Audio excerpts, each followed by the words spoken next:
Dear students, good morning. आपका SKS e classes में स्वागत है।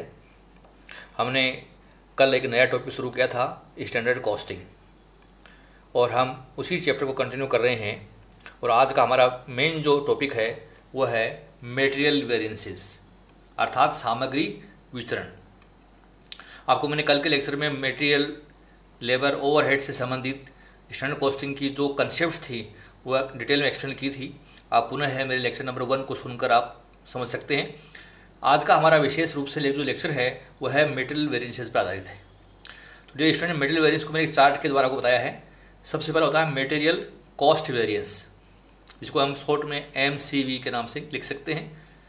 इसके दो भाग होते हैं, material price variance and material usage variance, अर्थात सामग्री मूल्य विचरण, शॉर्ट में MPV कह सकते हैं।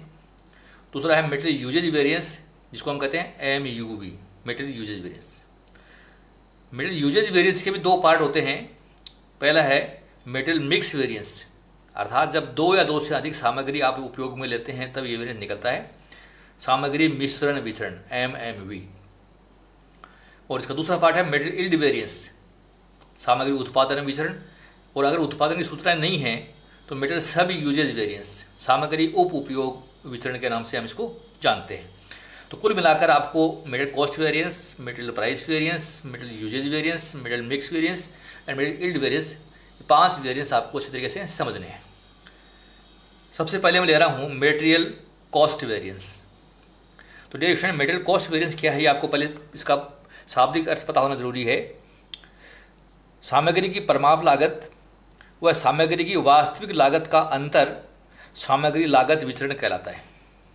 अर्थात वास्तविक उत्पादन के लिए सामग्री की परमाप लागत तथा प्रयुक्त सामग्री की वास्तविक लागत का जो अंतर आप निकालेंगे वो हमारा सामग्री लागत विचरण कहलाता है।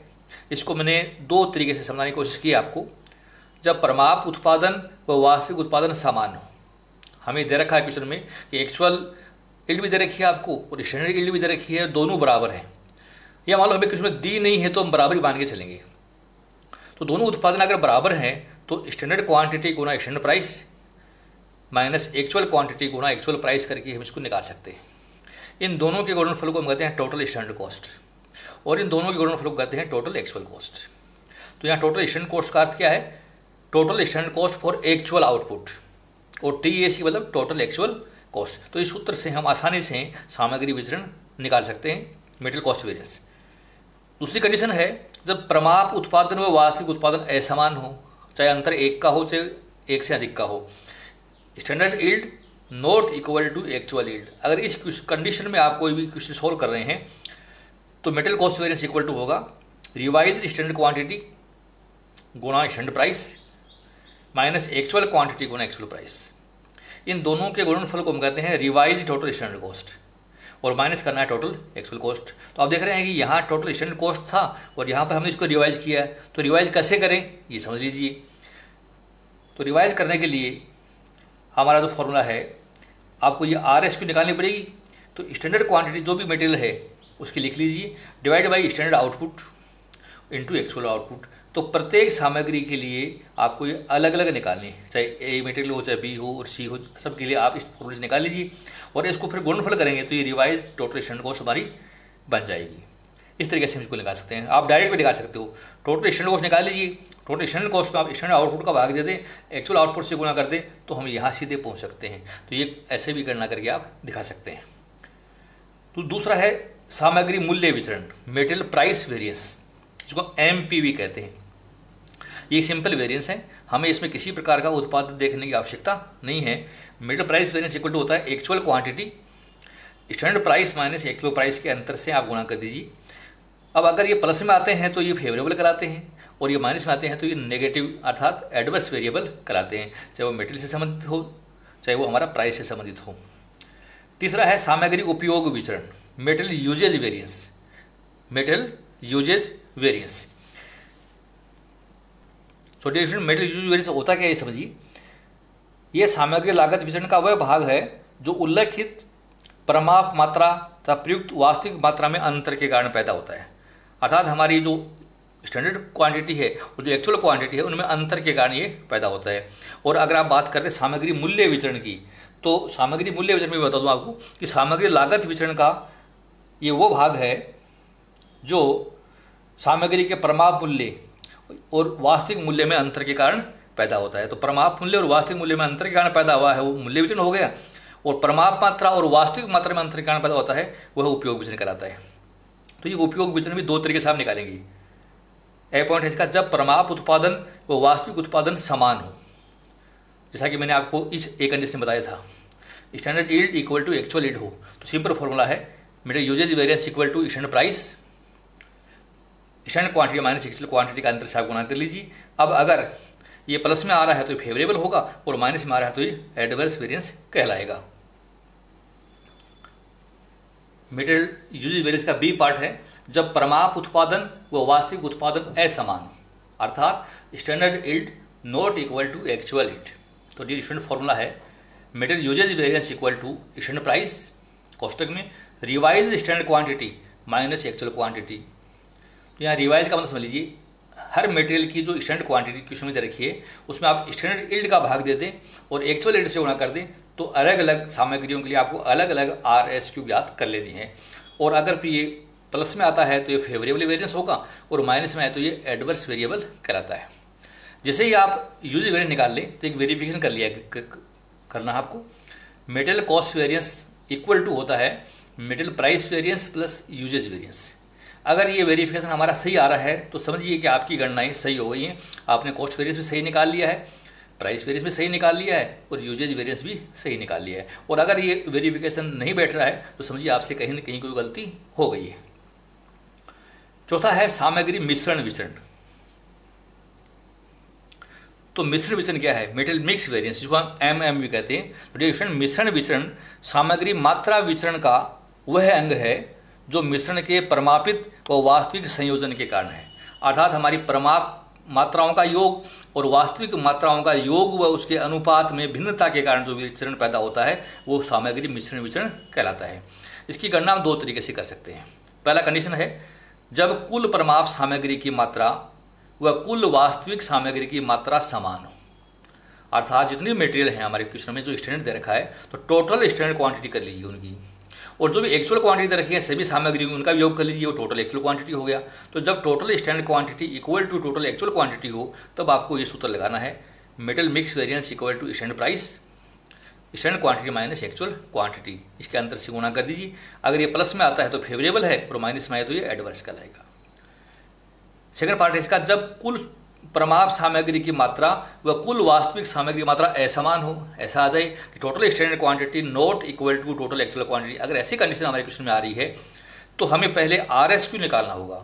हर सामग्री की अलग अलग रिवाइज स्टैंडर्ड क्वांटिटी निकालेंगे। फॉर्मूला उसका प्रत्येक मटेरियल जैसे standard quantity of material X divide by total standard quantity Guna total actual quantity. ठीक इसी प्रकार से standard quantity of material Y divide by total standard quantity Guna total actual quantity. तो प्रत्येक के अलग अलग निकाल लीजिए और इस सूत्र में आप अप्लाई कर दीजिए स्टैंडर्ड प्राइस कोष्टक RSQ माइनस AQ, अर्थात revise standard quantity minus actual quantity करके आप इसको हल करके दिखा सकते हैं। प्लस में आए तो फेवरेबल है, माइनस में आए तो एडवर्स है। पांचवा वेरिएंस हमारा सामग्री उत्पादन विचरण या सामग्री उपयोग विचरण।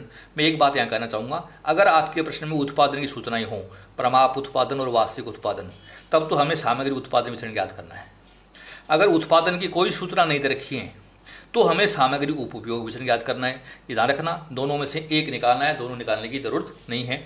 जहाँ उत्पादन उपलब्ध है दोनों प्रकार के तो उत्पादन विचरण निकालिए, जहाँ कोई सूचना नहीं है हमारे पास उत्पादनों की तो हमको सामग्री उपयोग विचरण ज्ञात करना है। इसका ए पार्ट, जब कुल प्रमाप सामग्री की मात्रा व कुल वास्तविक सामग्री की मात्रा समान हो, total standard quantity equal total actual quantity, तो मटेरियल रिवाइज यूजेज वेरिएंस निकालने का फॉर्मूला है हमारा standard price standard quantity minus revise standard quantity. ध्यान रखिए विद्यार्थियों, जब इसको आप हल करेंगे जो दोनों मात्राएं समान है तो प्रायः है ये वेरिएंस हमारा नील ही आएगा। ये आपको ध्यान रखना, कैसा आएगा ये नील आएगा, क्योंकि हमारी दोनों प्रकार की सामग्रियों का योग समान है। तो हमें देखना है क्या हमारे क्वेश्चन में उत्पादन दे रखा है क्या।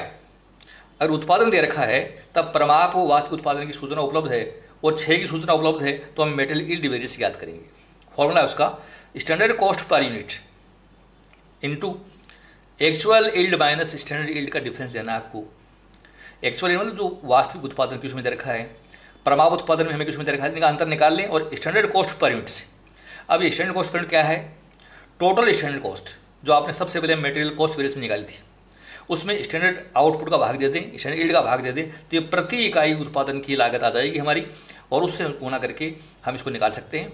अगर ये प्लस में है तो फेवरेबल होगा, और माइनस में है तो ये एडवर्स वेरिएबल कहलाएगा। तो हमारे प्रमाप व वास्तविक उत्पादनों में अंतर के कारण जो भिन्नता पैदा होती है उसको हम उत्पादन विचरण के नाम से जानते हैं। इसका बाय पार्ट, जब कुल प्रमाप सामग्री की मात्रा व कुल वास्तविक सामग्री की मात्रा असमान हो, total standard quantity equal to not equal to total standard actual quantity, total standard quantity not equal to total actual quantity हो, तब हमें ये निकालना है मटेरियल रिवाइज यूजेज वेरिएंस। यहाँ भी ध्यान रखना है, अगर आपको उत्पादन की सूचना पता है तो मटेरियल वेरिएंस निकालेंगे, और उत्पादन की सूचना नहीं है तो MRU भी निकालेंगे। सूत्र हमारा सेम है, ऊपर वाला और ये वाला। यहाँ पर निश्चित रूप से इसकी कुछ न कुछ वैल्यू निकलेंगी यदि उत्पादन आपको नहीं दे रखा है तो। मटेरियल यील्ड वेरिएंस का फॉर्मूला सेम ऊपर वाला ही है, लेकिन यहाँ स्टैंडर्ड यील्ड की जगह हमें रिवाइज स्टैंडर्ड यूज करना होगा, क्योंकि हमारी दोनों मात्राओं का योग अलग अलग है। तो आपको SC पर यूनिट भी निकालना है, total standard cost but standard yield करके, और आपको रिवाइज स्टैंडर्ड यील्ड भी निकालना है। स्टैंडर्ड यील्ड जो क्वेश्चन में दे रखा है divide by total standard quantity और टोटल एक्चुअल क्वांटिटी, तो ये निकाल लीजिए। अब अगर ये प्लस में आता है तो फेवरेबल है, और माइनस में आता है तो ये एडवर्स कहलाएगा। अब आप ध्यान दीजिए, एक वेरिफिकेशन हम करेंगे। Material cost variance equal to होता है material price variance plus material mix variance plus material yield variance या रिवाइज यूजेज वेरिएंस की। दूसरे शब्दों में मेटेरियल यूजेज वेरिएंस की अगर हम बात करें तो ये बराबर होता है material mix variance plus material yield variance या मेटेरियल रिवाइज्ड यूजेज वेरिएंस की। तो इस तरीके से हमारे सूत्र जो है मैंने आपको बता दिया मटेरियल वेरिएंस की, 5 तरह के फॉर्मूले आपके सामने मैंने एक्सप्लेन किए हैं। और अगले लेक्चर में हम मटेरियल वेरिएंस कैसे ज्ञात करें, इनकी प्रैक्टिकल एक्सरसाइज आपको कराऊंगा मैं। जब हमारे उत्पादन समान हो प्रमाप और वास्तविक तो कैसे हल करें, और जब हमारी प्रमाप मात्राओं का योग और वास्तविक मात्राओं का योग समान और असमान हो तो कैसे हम इनको हल करें। तो 2 अलग अलग तरह के क्वेश्चन लेकर आपको मैं 5 वेरिएंस मेरे अगले लेक्चर्स में समझाऊंगा। तो मेरा कंटिन्यू आप लेक्चर वॉच करते रहिए। मेरा चैनल SKS ई-क्लासेज अगर आपने सब्सक्राइब नहीं किया है तो चैनल को सब्सक्राइब कीजिए, ताकि आपके पास प्रतिदिन वीडियो प्राप्त होते रहें। और अगर आपको ये सूत्र समझ में आ गए हैं तो आप इनको लाइक कीजिए और अपने फ्रेंड्स को अधिक से अधिक मेरे वीडियो लेक्चर्स को शेयर कीजिए। लेक्चर सुनने के लिए बहुत बहुत धन्यवाद। Thank you so much.